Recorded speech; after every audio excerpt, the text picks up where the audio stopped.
Bonsoir à toutes et à tous et bienvenue dans cette émission de décryptage de l'actualité sur l'Intelligent TV.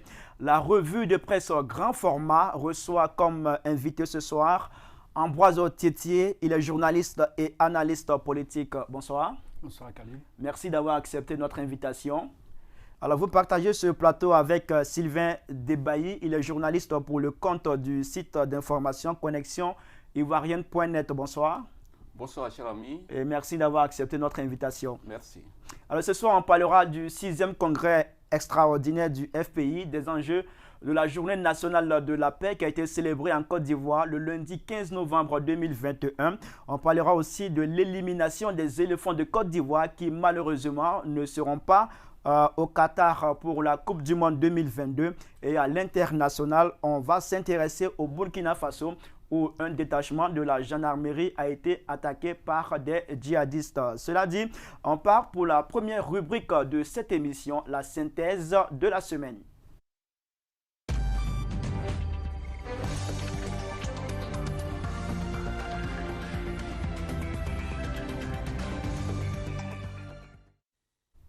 Alors, messieurs, le Front populaire ivoirien, dirigé par Pascal Affi N'Guessan, a tenu son 6e congrès extraordinaire le samedi 13 novembre 2021 au Palais des Sports de Treichville autour du thème « Le Front populaire ivoirien mobilisé pour la renaissance d'une Côte d'Ivoire unie, démocratique et prospère ». Ce congrès, il faut le signifier, intervient près d'un mois après le congrès constitutif du PPACI, qui est le Parti des peuples africains Côte d'Ivoire, et 3 mois après le divorce politique entre Affi N'Guessan et Laurent Gbagbo. Alors, Ambroise, quel est le commentaire que vous faites à l'issue de ce congrès du FPI?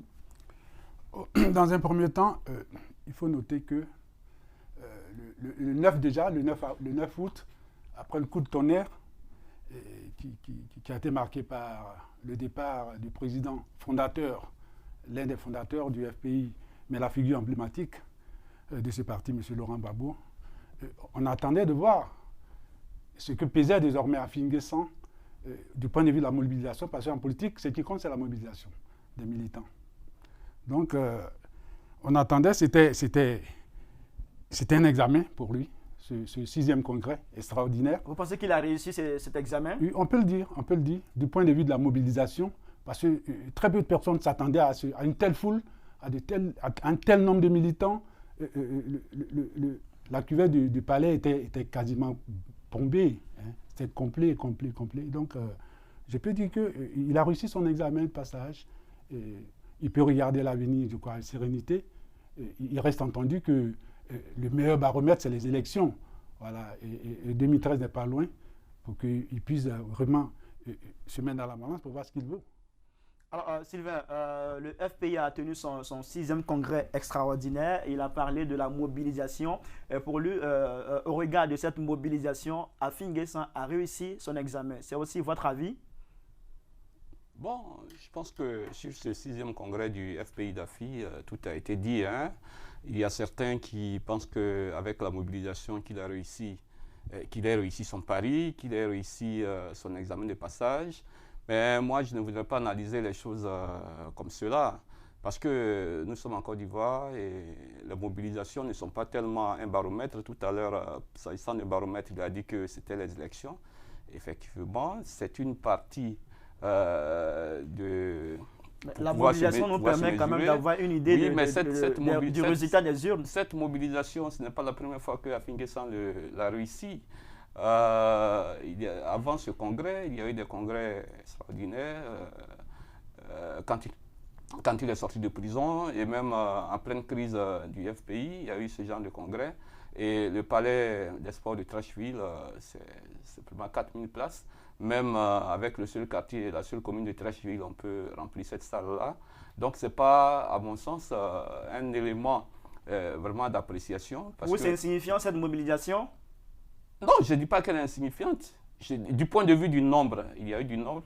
Mais je vais dire, du point de vue des enjeux du moment, ce n'est pas tellement un élément d'appréciation. C'est ce que je vais dire. Voilà. Affi peut avoir réussi cette mobilisation, mais ça n'enlève pas cette critique que lui font ses camarades. C'est quoi cette critique? Depuis fort longtemps, depuis le début de la crise du FPI, Afi est considéré comme celui qui voulait tourner la page de Laurent Gbagbo. Laurent Gbagbo est revenu, il lui a fait simplement tendu un pied. C'est pas Laurent Gbagbo qui a tourné sa page, parce qu'Afi a signifié qu'il a plusieurs fois demandé des audiences avec Laurent Gbagbo qui n'a pas accepté. Est-ce qu'au regard de ce fait, on peut signifier que c'est Afi qui a tourné la page de Laurent Gbagbo? En politique, tout peut se justifier, hein. Avec des arguments, on peut tout justifier, mais la réalité est là. La réalité est là, elle nous rattrape toujours. On a suivi les différentes péripéties de la crise au FPI.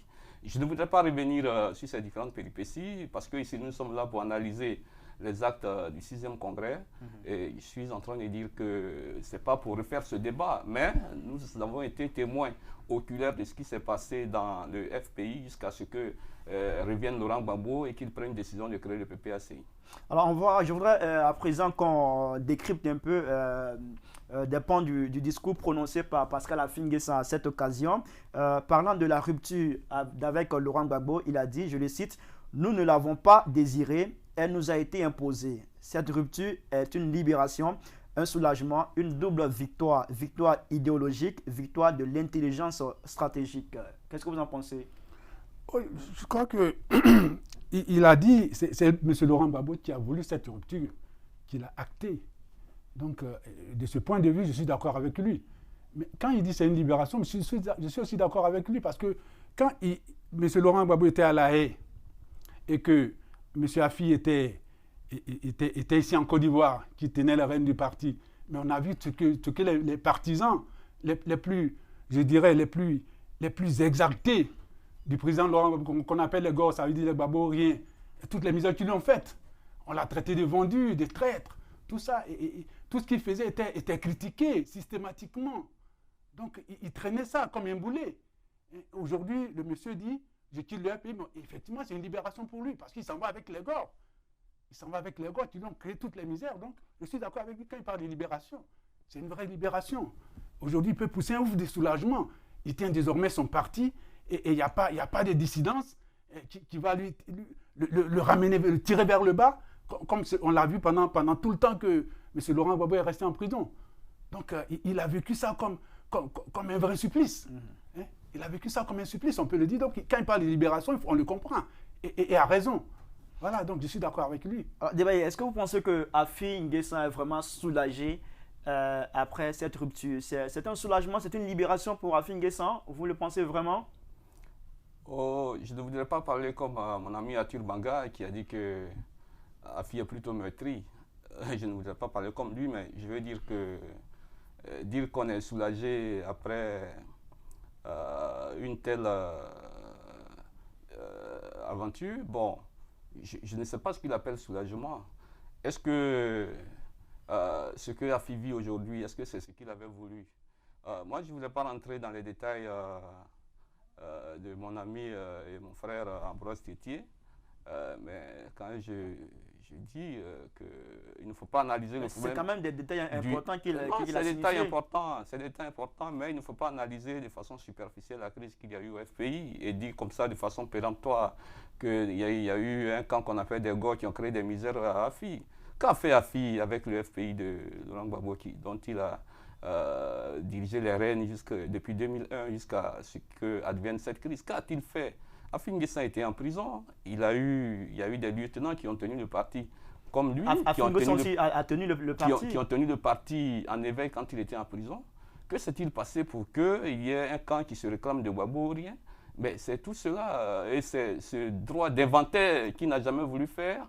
C'est pourquoi on est arrivé à la rupture. Alors quand il dit que la rupture, il ne l'avait pas voulu qu'elle lui ait été imposée, bon, je m'inscris en faux parce que nous avons tous suivi comment Affi N'Guessan s'était proclamé, se conduisait comme un autocrate au sein du FPI.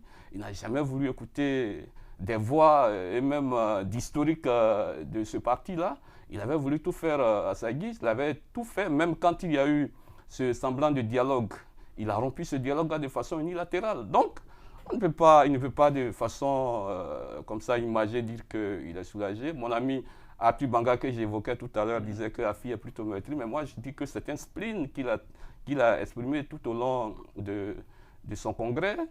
avec un discours qui d'ailleurs n'était pas un discours d'un opposant au pouvoir, mais plutôt un discours d'un opposant à l'opposition, puisque quand comment ça oui, mais quand expliquez-nous. Oui, mais quand vous lisez tout son discours qu'il a tenu, nulle part il ne parle de son propre positionnement par rapport au futur, mais il est toujours dans le regret de Laurent Gbagbo, il est toujours en train d'attaquer Laurent Gbagbo, toujours à se comparer à Laurent Gbagbo. C'est de ça qu'il s'agit. Lisez bien ce discours et vous allez voir que nulle part il ne parle des problèmes des Ivoiriens, il ne parle du problème du développement de la Côte d'Ivoire, il ne parle de l'avenir de son FPI. Voilà, c'est de ça qu'il s'agit. Alors, Ambroise, vous pensez la même chose? Le discours de Afin Guessa, ce n'était pas un discours d'opposant, mais un discours de l'opposant à l'opposition.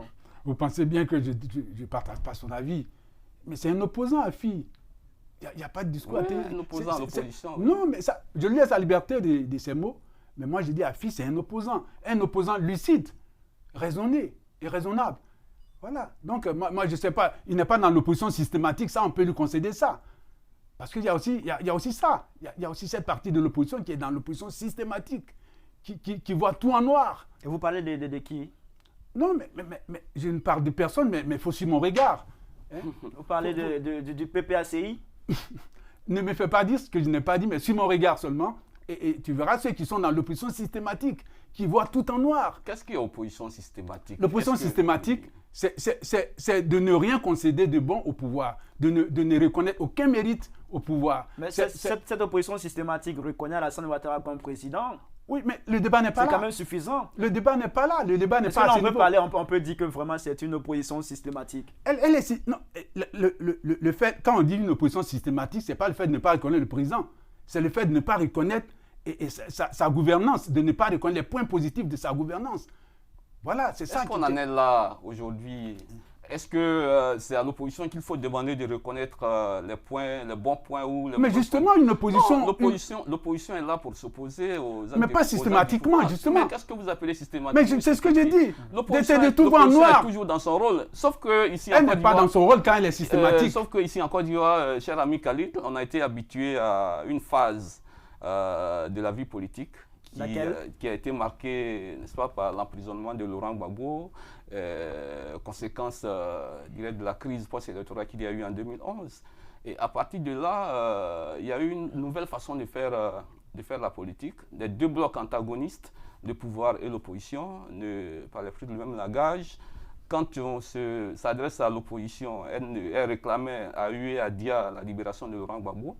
Elle s'était mise dans une position attentiste, c'est-à-dire qu'en attendant Laurent Gbagbo, on ne bouge pas. D'où cette inspiration qui est venue plus tard, qu'on a appelé le mouvement les Gbagbouriens. D'où le caractère systématique de cette opposition. Sans Gbagbo, sans notre Laurent Gbagbo, nous ne négocions pas autre chose. Nous voulons la libération de Laurent Gbagbo. Bon, si c'est cela qu'il appelle l'opposition systématique, mais je pense qu'on est maintenant dans une nouvelle phase où les positions étant clarifiées, chacun va maintenant développer sa vision de la Côte d'Ivoire. Et nous y sommes.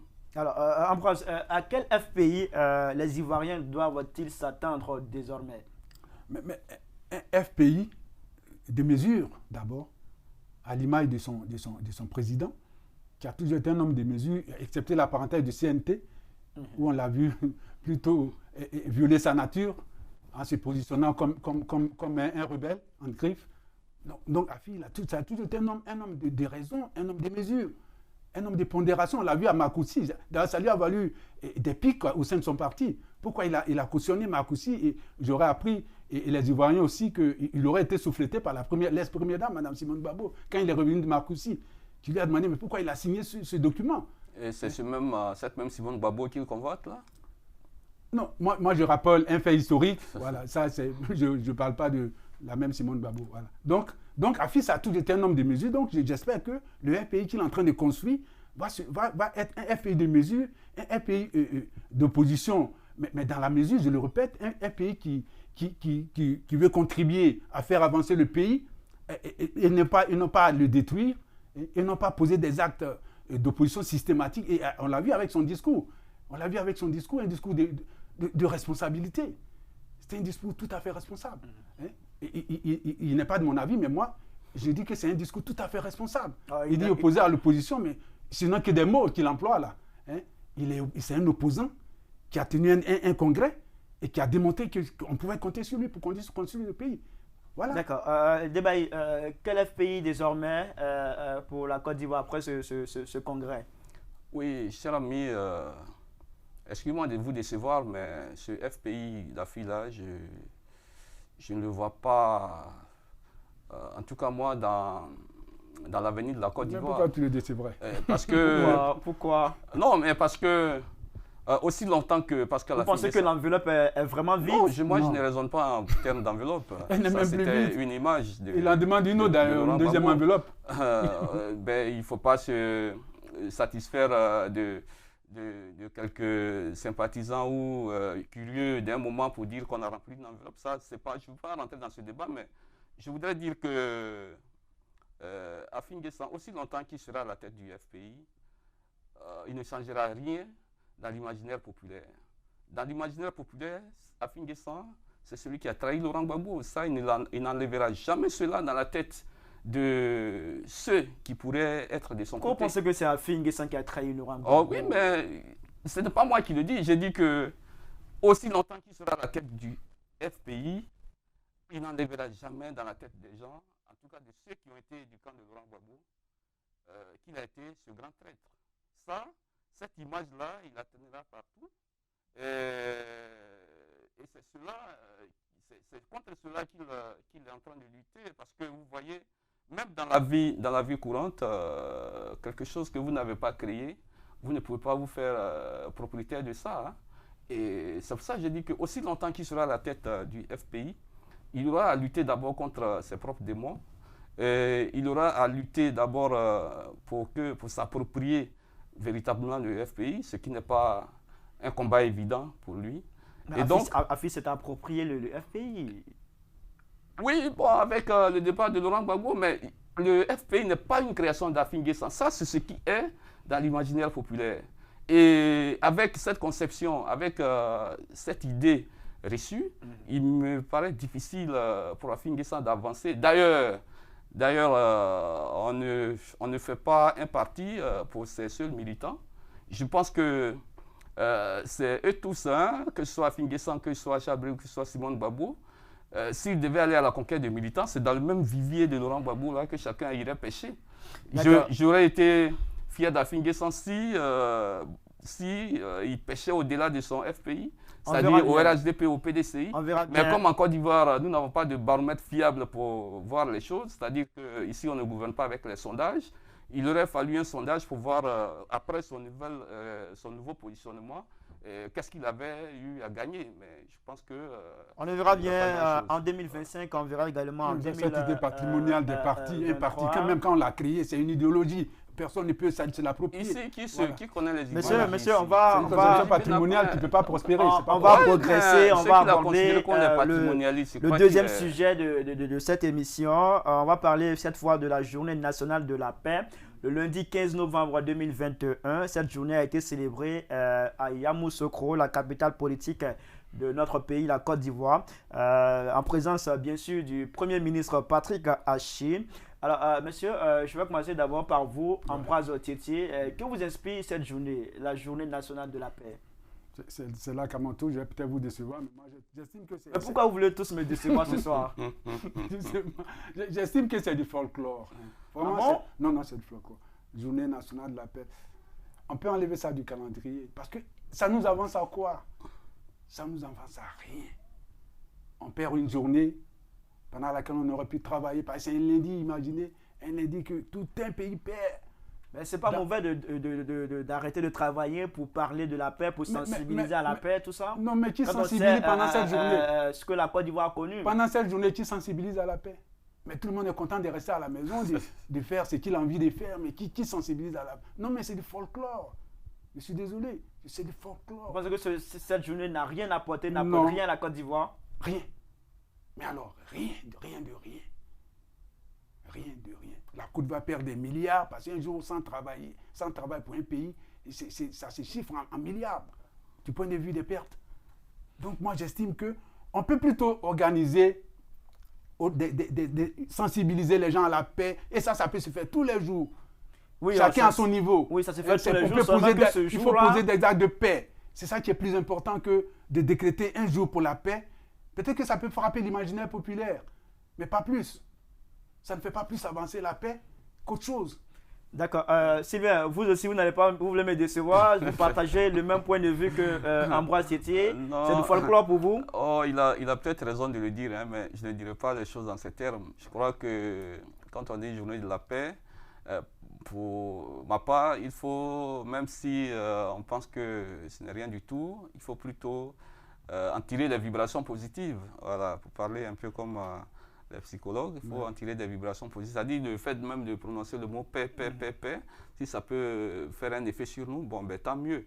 Mais je voudrais revenir un peu en arrière pour dire que la journée nationale de la paix était quand même une institution de l'ancien président Henri Konan Bédié. Oui, en 96. Voilà, qui voulant magnifier le père fondateur, qui a basé toute sa philosophie sur... Ça a été bien pensé de sa part? Non, absolument, c'est une bonne idée, c'est une bonne idée. C'est là que le fait même d'évoquer le mot paix, je pense que c'est pour notre pays un symbole. La paix, c'est un symbole, la paix, c'est une culture. La paix, ça devrait aussi être une éducation. Voilà, je comprends la déception de mon confrère parce que quand on parle de paix, il faut avoir des comportements de paix. Cela doit se sentir. Lesquels? Cela doit se vivre. Quels sont ces comportements? Non, mais je veux dire, il a parlé de sensibilisation. C'est-à-dire, est-ce que le peuple ivoirien d'aujourd'hui lui-même a ancré, sinon a intégré les valeurs de la paix? Est-ce que c'est un peuple pacifique? Est-ce que la Côte d'Ivoire aujourd'hui a tous les arguments nécessaires pour dire qu'on est un peuple de paix? Je veux bien y croire, mais depuis un moment, il faut déplorer quand même ce comportement de violence qui a quand même envahi certains esprits des jeunes Ivoiriens. Ici, on voit ça et là des actes de sabotage, on voit ça et là des actes d'indiscipline. Tout cela sont des comportements qui ne convergent pas à cette noble ambition de paix. Mais, tout de même, cette journée a quand même son importance, toute son importance, parce que je me dis que peut-être qu'un jour viendra où les Ivoiriens se rendront compte de cette richesse qu'est la paix. D'ailleurs, pour nous qui avons traversé une guerre comme celle de 2011 et bien avant le premier coup d'État en 1999, la rébellion en 2002, on devrait, après toutes ces péripéties-là, quand même intégrer l'importance de la paix dans notre pays. C'est bien noté. Alors, messieurs, je vais vous poser une question pour vous deux. Ambroise, vous allez répondre d'abord. Quel est votre diagnostic de la paix en Côte d'Ivoire? Est-ce que vous pensez que nous sommes dans une situation de paix en Côte d'Ivoire? Oui, bien entendu, on est dans une situation de paix. Certains estiment que la paix, ce n'est pas seulement l'absence de guerre et que le fait d'avoir faim, c'est aussi une violence. Je le leur concède, mais il faut voir d'où nous venons. On sort d'une crise qui était très violente, qui a fait des morts. Et si aujourd'hui, on n'en est plus là, si aujourd'hui, on peut être déjà à cette émission, et c'est parce qu'il y a la paix. Sylvain Debailly, est-ce que vous pensez que nous sommes dans une situation de paix en Côte d'Ivoire? Ambroise estime qu'il y a la paix. Voilà pourquoi vous êtes ici sur ce plateau. C'est suffisant pour signifier que nous sommes dans une situation de paix en Côte d'Ivoire? Oh, ce qu'il a dit, ce n'est pas faux. C'est justement parce qu'il y a la paix qu'on peut jouir du droit d'aller et venir, qu'on peut être ici, dans ce studio, et qu'on peut se parler librement, comme des gens pacifiques. Voilà. Mais bon, je veux dire aussi que dans un pays comme le nôtre, il faut analyser la situation froidement. C'est-à-dire la paix a été gagnée. La paix a été gagnée. Il convient maintenant de la consolider. La consolider pour que nous n'ayons plus jamais à la troubler. Comment faire pour la consolider? Comment faire pour la consolider? Ben, nous ne sommes pas politiques. Nous sommes journalistes, mais on entend tous les jours de la part des politiques qu'il faut un dialogue. Il faut un dialogue, il faut que les Ivoiriens se parlent pour favoriser la réconciliation. Donc, quand il y a une telle demande, cela suppose que quelque part, il y a un manque. Il y a un manque, et ce manque-là, il doit être nécessairement comblé. Peut-être que la paix définitive peut venir de là. Alors, parce qu'il ne faut pas, Ambroise a dit une chose, il ne faut pas se contenter de la situation de non-guerre pour dire qu'on est dans une paix absolue. Voilà, la paix absolue, la paix de ce moment-là peut devenir le trouble de demain. Alors, quand on vous entend parler, on a l'impression que pour vous, ce sont les politiques qui sont plus responsables des crises, des troubles que nous vivons. Non, c'est pas ce que je veux dire. Je veux dire qu'eux, ils expriment, ils formulent des demandes. Des demandes. C'est-à-dire, chaque jour, ils appellent à un dialogue inclusif pour que la paix devienne définitive. Entre le pouvoir et l'opposition, qui travaillent plus pour la paix. Mais cela ne veut pas dire que c'est une quête des seuls politiques. Tout journaliste que nous sommes, nous avons besoin de cette paix-là aussi. Mais pour le journaliste que vous êtes, quand vous analysez, vous regardez un peu la situation, entre le pouvoir et l'opposition, pour vous, qui travaille plus pour la paix en Côte d'Ivoire? Non, mais chacun concourt à la consolidation de la paix. Voyez-vous, pour le pouvoir, il est dans ses bons droits de dire que tout ce qu'il fait, c'est pour favoriser la paix. L'opposition est également dans son rôle quand il dit que votre comportement-là n'est pas un comportement de paix, mais voici ce que nous souhaitons pour que la paix soit définitive. Donc c'est tout à fait normal. C'est un jeu de frottement dans lequel chacun a quand même porte une revendication. Mais je ne pense pas que la revendication que porte l'opposition soit constitutif d'actes de choses anti-paix. Tout ce qu'ils disent, c'est pour que cette paix-là soit consolidée, voyez-vous. Et quand le pouvoir s'exprime, le pouvoir pense que la paix est déjà gagnée, qu'il n'y a plus rien à négocier. Mais il ne faut pas voir les choses de cette façon-là. Je pense, moi, que de toutes les façons, nous sommes tous des Ivoiriens. Et quand le pays est en paix, nous gagnons tous. Donc, s'il y a un manque, il est toujours bon de s'asseoir en tant que frères ivoiriens pour pouvoir régler ces différentes questions. Quelles sont les questions que les gens mettent de la balance? C'est souvent la question des prisonniers politiques, la question des exilés, la question des réfugiés. Ouais. Je pense que si c'est des questions, si elles sont résolues, elles peuvent nous garantir en tout cas une paix durable. Les gens disent paix durable, ben moi je parle de paix définitive, parce que quand on dit durable, c'est que quelque part il peut y avoir rupture. D'accord. Ambroise? Oui, non, mais je suis d'accord avec lui. Il faut que le pouvoir et l'opposition, tous autant qu'ils sont, travaillent dans ce sens, parce que la paix profite à tout le monde. L'opposition accuse plus le pouvoir. Elle estime que le pouvoir ne travaille pas pour la paix. Non, mais le pouvoir ne travaille pas suffisamment. Il a dit chacun dans son rôle. Hein. C'est un jeu de rôle. Hein. C'est un jeu de rôle.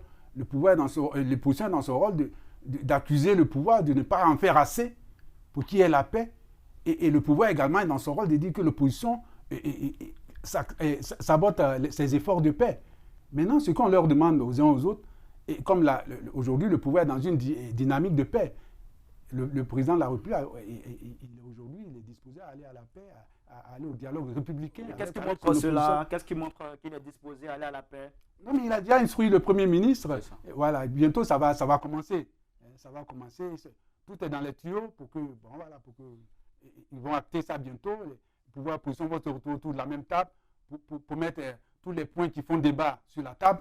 Pour essayer de voir ce qui est possible, ce qui ne l'est pas, et pour que le pays avance. D'accord. Les éléphants de Côte d'Ivoire ne vont pas disputer la Coupe du Monde 2022 au Qatar. Pour cause, ils ont été battus par les Lions indomptables du Cameroun à Douala le mardi 16 novembre 2021. Lors de la 6e et dernière journée du premier tour des éliminatoires, le score c'était 1 but à 0. Sylvain, c'est quoi votre... D'abord en tant qu'Ivoirien, comment vous vivez cette situation? Je dirais tout simplement hélas. 1000 fois hélas. Ouais. Il y a eu 2018.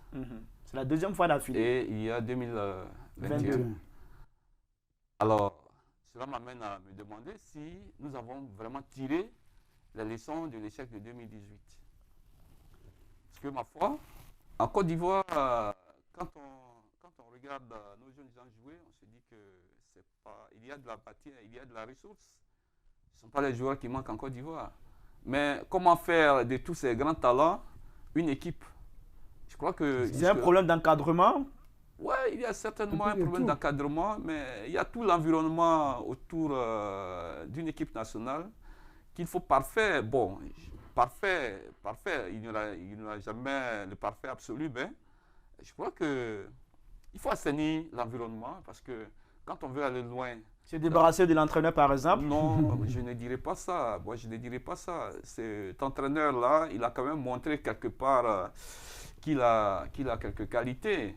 Je ne pense pas que la faute vienne seulement de l'entraîneur parce qu'on l'a vu, hein, le match contre le Cameroun, les jeunes gens se sont créés beaucoup d'occasions. La chance, c'est simplement la chance qui a manqué. Il y a eu des dispositions tactiques, ça c'est l'entraîneur. Il y a eu des dispositions tactiques qui n'ont certainement pas fonctionné, mais ces jeunes gens-là se sont quand même donnés. Ils se sont donnés. Le but n'est pas arrivé. Oui. Le but n'est pas arrivé. Est-ce que c'est l'entraîneur qui doit payer pour ça? Je crois que quelque part, il faut arriver à bâtir des équipes sur le long terme. Je parlais tout à l'heure de 2018, mais quand vous voyez la génération 2018, 2021, il y a combien d'années?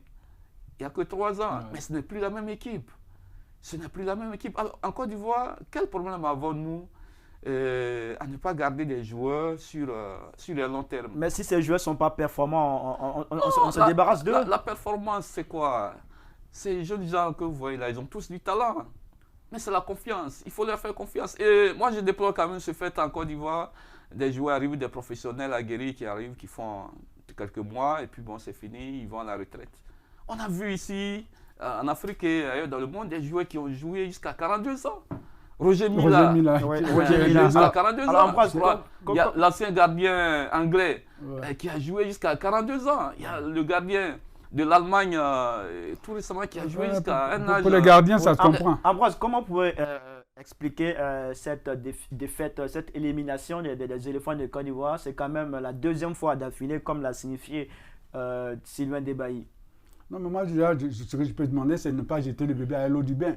Cela veut dire quoi? Ça veut dire qu'il ne faut pas déjà chercher à casser de l'entraîneur. Déjà, je vois certains dire qu'il faut s'en débarrasser. On ne va pas être dans le perpétuel recommencement. Mais comment on peut bâtir une bonne équipe? Mais quand ça ne va pas dans une équipe, c'est l'entraîneur qui est accusé d'abord. Essayons de construire sur la durée. Tout à fait. On ne construit que dans la durée. On ne construit que dans la durée. Cet entraîneur n'est pas nul. Gardons-le, faisons cet effort-là, faisons ce sacrifice de le garder, on va voir ce que ça va donner. C'est cela aussi. C'est ça aussi. Assainir l'environnement autour de l'équipe parce que... Il faut garder cet entraîneur-là, il faut le garder pour voir. Parce qu'ils sont quand même allés un peu loin quand même. Hein? Quand même. Et puis ça aussi, ce qui fait mal, c'est que nous, on devait se contenter d'un nul. Et ceux qui avaient besoin de gagner, c'est eux qui gagnent. C'est ce qui est difficile à comprendre. Voilà, c'est ça qui fait mal, quoi. C'est ça qui fait mal. Ceux qui devaient faire le maximum font le maximum. Et nous qui devons faire le minimum, on ne fait pas le minimum. C'est ceux qui devaient faire le maximum qui font le maximum. Je ne sais pas si tu comprends. Qu'est-ce qui n'a pas marché? C'est ce qu'on veut savoir. Mais ce qui n'a pas marché, il faut faire un débrief à leur niveau. Ça, c'est à l'entraîneur de savoir ce qui n'a pas marché. Mais à notre niveau, nous, ce qui n'a pas marché, c'est tout qui n'a pas marché. Le but n'est pas venu. Le but n'est pas venu. Vraiment, c'est un crève-cœur. Ce n'est pas possible. On vit ça très mal tous. Parce que si près du but et puis échouer, ça fait mal. Nous allons aborder maintenant, sinon attaquer la seconde rubrique de cette émission, le rétro.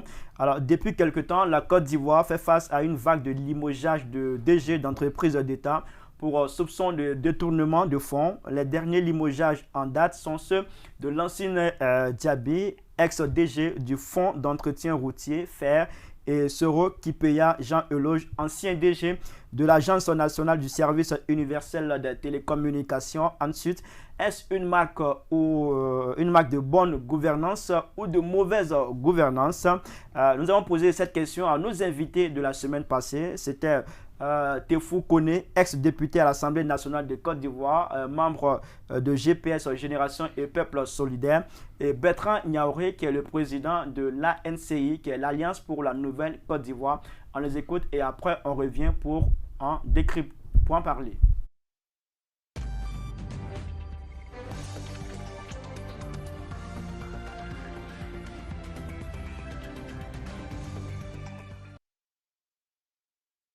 la mise en cause de la gouvernance du président Alassane Ouattara.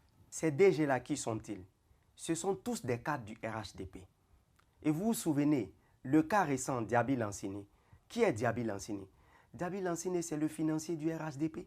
Sur les réseaux sociaux, à la télévision, vous avez vu combien de fois Diaby Lansini, avec de fortes délégations, ont fait la navette entre la France et la Côte d'Ivoire pendant les périodes des présidentielles. Il était le représentant de qui? De quel candidat? Du candidat Alassane Ouattara. Vous avez vu les élections municipales de 2018. Vous avez vu les élections législatives de 2020 dans le Denguélé. Quel candidat a autant dépensé que le candidat Diaby Lansini? Vous voyez, quand vous citez les DG qui ont été démis, la liste est tellement longue que tout ça là, c'est sous la seule gouvernance du RHDP. Je m'interroge avec les Ivoiriens. Est-ce que ce ne sont pas des moutons de sacrifice?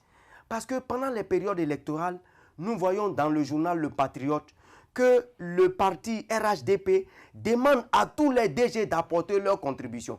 Où tirent-ils leurs fonds? Bon, je crois que quand on a l'opposition, il ne faut pas s'opposer à tout.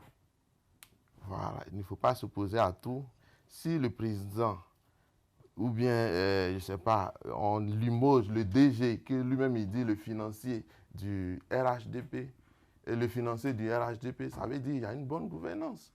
Au contraire, on devait le laisser continuer son travail. Mais le président de la République, qui est un homme droit, prend la peine de l'enlever. Vous savez, moi, excusez-moi. Vous savez pourquoi? L'honorable. Diaby Lansini, normalement, devait être protégé dans la logique. S'il est le financier du RHDP, dans la logique, il devait être protégé. Voilà, mais on le limoge parce qu'il y a un souci de bonne gouvernance. Il y a un souci d'assainissement de l'administration ivoirienne. Et on le voit partout. Nous, on est dans l'administration, on voit. Voilà, au jour d'aujourd'hui, c'est vrai. Moi, je dis, le problème de la Côte d'Ivoire, on ne va pas prendre un bâton magique pour résoudre ça en même temps.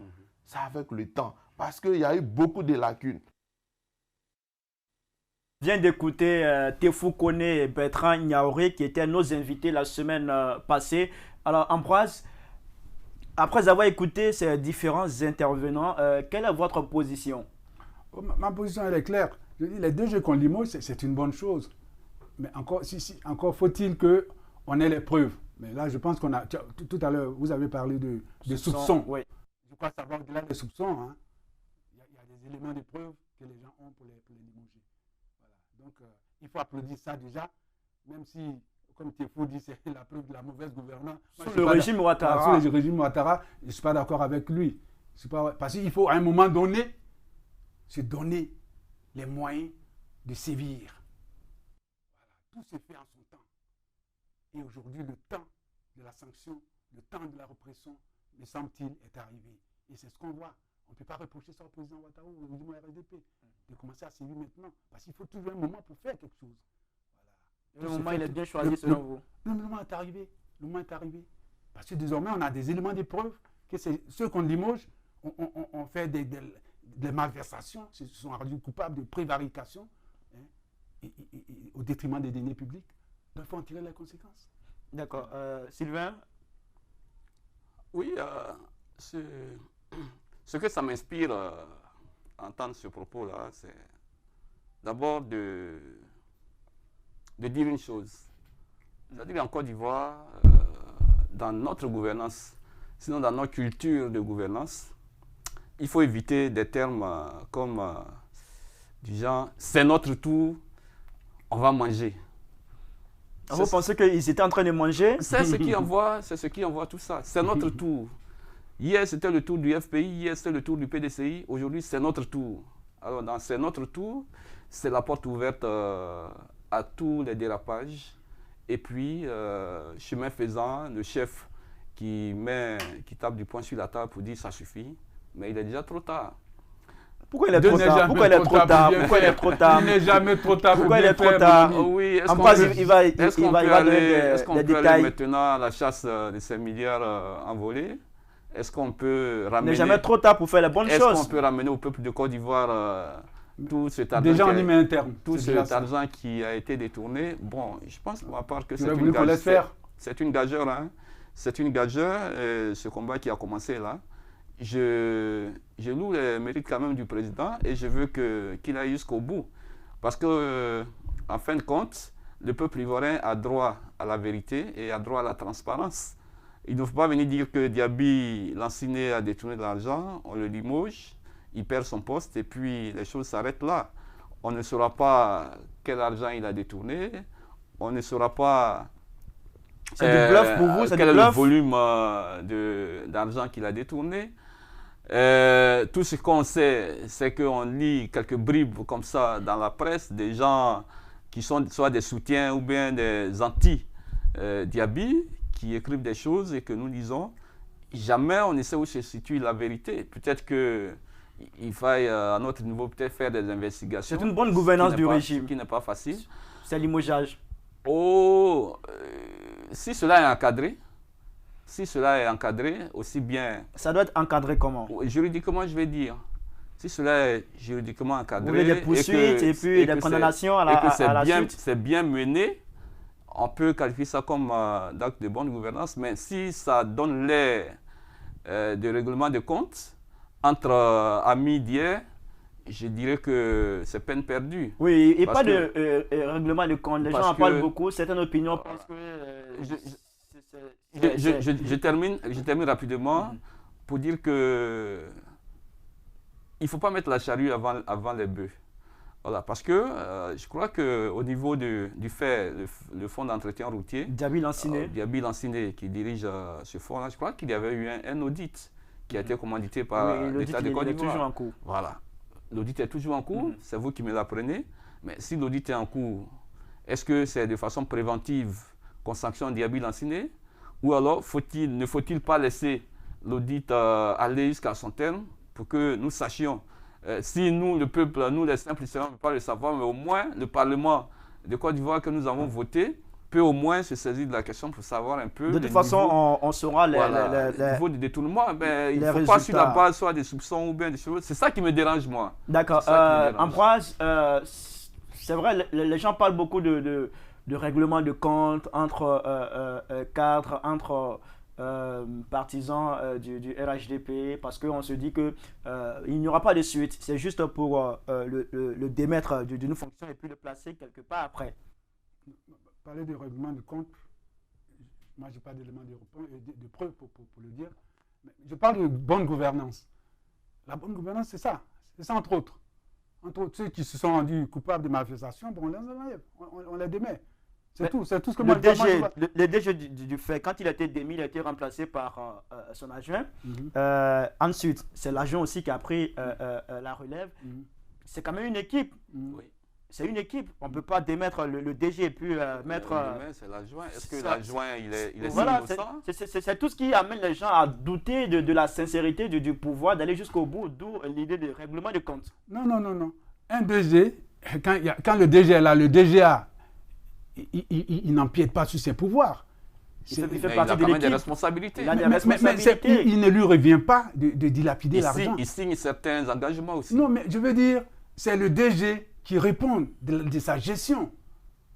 C'est le DG qui répond. Donc, quand on le limoge, quand on ne limoge pas le DGA, moi je trouve que ça a du sens. Ça a du sens.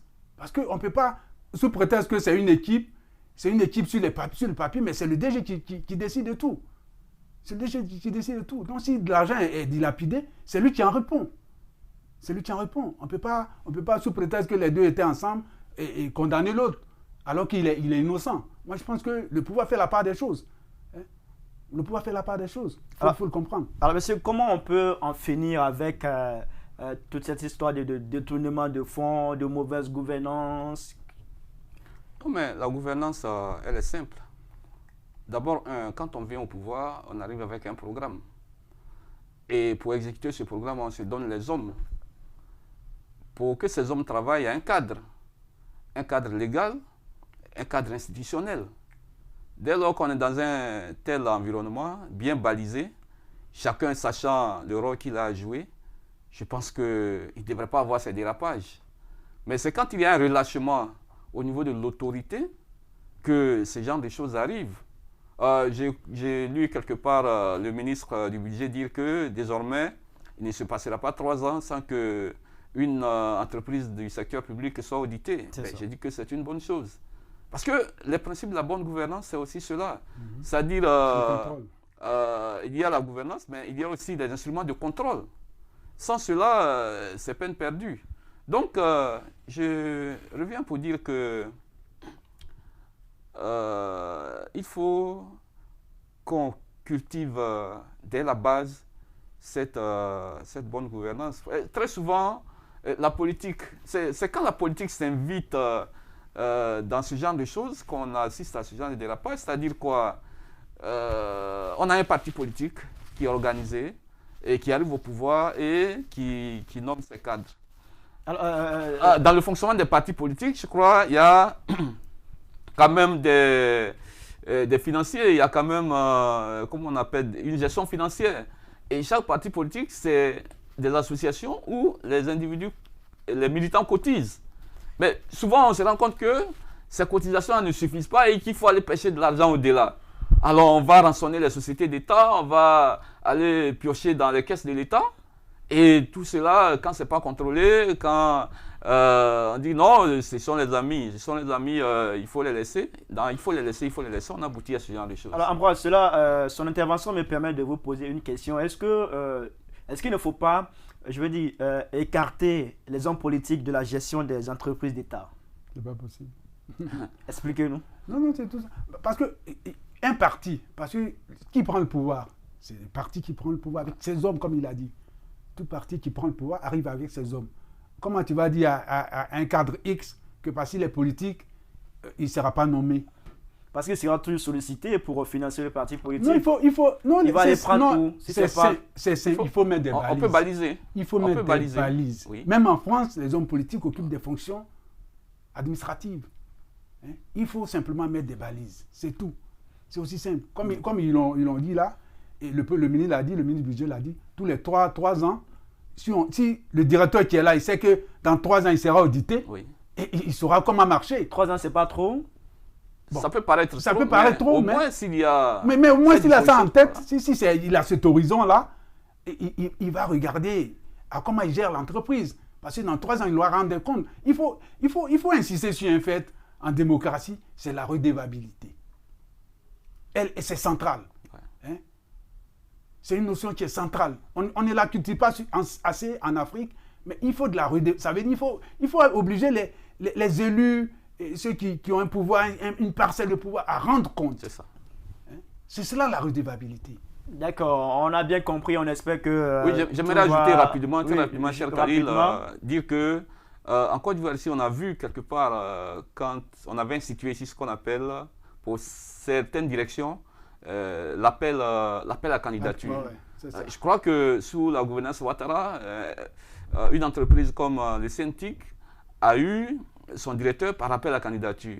Le CPC à l'époque avec Esmel ça pourrait être une bonne solution pour vous. Donc c'est une bonne solution parce que là tu as l'obligation de résultats, parce que c'est ce qui manque souvent à nos dirigeants de société. C'est pour ça qu'il y a autant de détournements. Ils naviguent à vue. Voilà. D'accord, mais si on va partir maintenant pour la dernière rubrique de cette émission, on va quitter un peu la Côte d'Ivoire pour aller au Burkina Faso. Je l'ai dit à l'entame de cette émission, un détachement de la gendarmerie a été pris pour cible par des djihadistes. On va suivre cet élément vidéo et puis on reviendra pour un commentaire avant de se dire au revoir.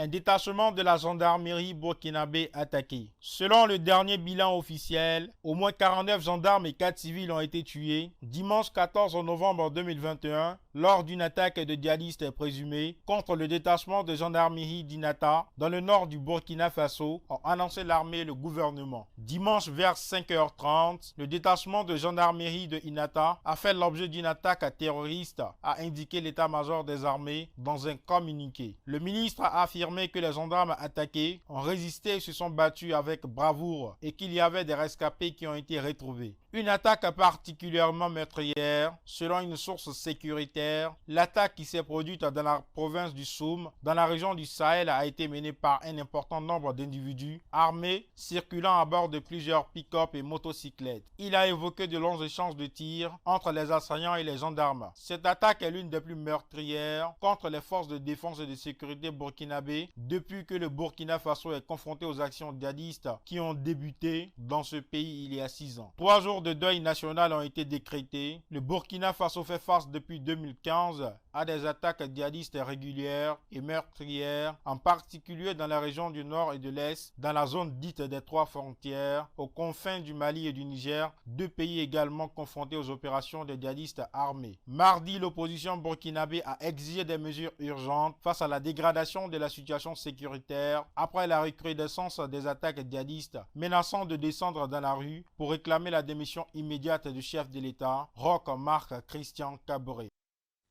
Alors, messieurs, malheureusement, le Burkina Faso a été encore une fois de plus attaqué. On l'a entendu dans cet élément vidéo. 49 morts côté gendarme et puis 4 civils en proie. Quel est votre commentaire? Je suis meurtri. Ma voix ne porte pas, c'est clair, mais en même temps, je voudrais présenter mes condoléances les plus émues au peuple burkinabé, martyr, des fous de Dieu, qui font tout ce qu'ils veulent. Depuis 2015, depuis la chute du Beau Blaise, le Burkina est confronté au péril djihadiste. C'est déplorable. Un pays frère, un pays ami, un pays avec qui on partage beaucoup de choses, beaucoup de valeurs, qui est aujourd'hui confronté à ce péril-là. Qu'est-ce qu'on peut faire? J'ai vu que le Burkina, dans ses efforts désespérés de s'opposer à ce péril-là, a fait un appel. Ça a été une erreur quand même d'appeler les volontaires, des gens qui ne savent rien au maniement des armes. Et sur le terrain, ce n'est pas la meilleure solution. Il faut s'armer. Je crois qu'il faut que le gouvernement ivoirien donne l'exemple. Il faut s'équiper suffisamment contre cette menace-là. Il n'y a que les armes pour répondre aux armes des djihadistes. Sinon, il n'y a pas une autre solution, il n'y a pas une autre voie. Il n'y a que la force pour répondre à la force. Alors, parlant de solutions, il y a l'opposition burkinabé qui veut faire descendre des populations dans la rue pour demander le départ de Roch Marc Christian Kaboré, le président actuel du Faso. Débayer, c'est pour vous aussi, c'est une solution? Je ne dirais pas tout de go comme ça que c'est une solution, parce que quand on enlève Blaise, Roch, qui on met à sa place? Je crois dans le système burkinabé, quand le président n'est pas là, je pense que c'est le président de l'Assemblée nationale. Oui, le président, c'est comme ici. Alors, c'est comme ici avant. Si Roch n'est pas là, est-ce que c'est le fait de remplacer Roch là qui va résoudre? Je crois que le Burkina est un pays frère qui est malheureusement confronté à cette guerre-là depuis déjà quelques années. Je pense que le peuple burkinabé doit chercher encore les solutions pour contrer cette anarchie-là. Parce que ça ne ressemble pas au Burkina. Et l'opposition doit faire preuve de plus de responsabilité et de plus de maturité, parce que il ne faut pas voir dans les déboires du président actuel une occasion de chipper le pouvoir et puis bon, les mêmes choses vont recommencer. Ce qui se passe au Burkina devrait interpeller nous tous en tant qu'Africains, Ouest-Africains, notre conscience, parce que le péril, aujourd'hui, le péril djihadiste menace tous les pays de l'Afrique de l'Ouest. Et même aujourd'hui, la Côte d'Ivoire vit aussi ces menaces djihadistes-là. Donc, il faut aussi souvent des actions concertées. J'ai vu récemment que les chefs d'état-major des armées ouest-africaines s'étaient réunis.